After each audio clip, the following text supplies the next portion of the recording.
আসসালামু আলাইকুম, কেমন আছেন সবাই? আমি আলহামদুলিল্লাহ ভালো আছি। আজকে নিয়ে আসলাম আরেকটা ভিডিও।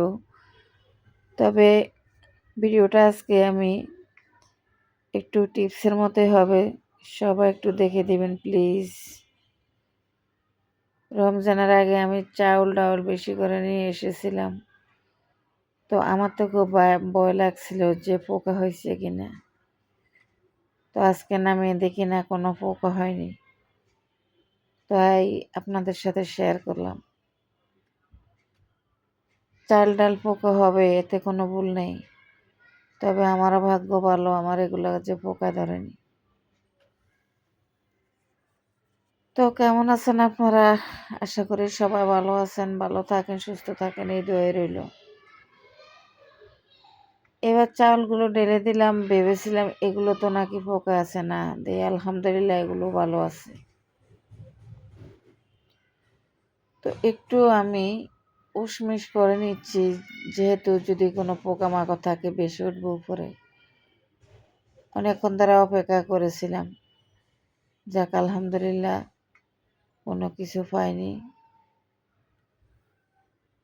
তো এগুলোকে একটু যদি ঝেড়ে রাখা যায় তাহলে ভালো হয়। আমাদের দেশে তো কুলা আছে, এখানে তো আর কুলা নেই, তাই আমি এরকম একটা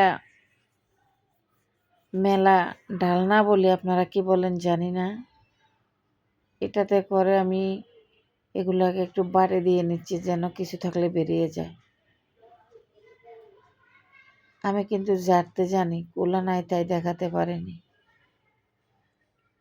এগুলোর সাথে আবার ডালও মিক্স হয়েছে কিছু, তাই একটু সেগুলোকে বেছে নিচ্ছি।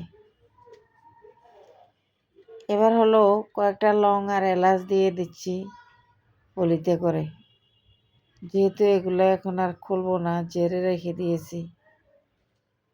এবার আর পোকার মাকড় আসতে পারবে না। সেম করব ডালের ক্ষেত্রেও। বর্তমান আমার এখনো 3 কেজি ডাল আছে, তো এখানে একটু বেশি পরিমাণে লং এলাচ দিয়ে দিলাম, যেহেতু না ধরতে পারে পোকামাকড়গুলো।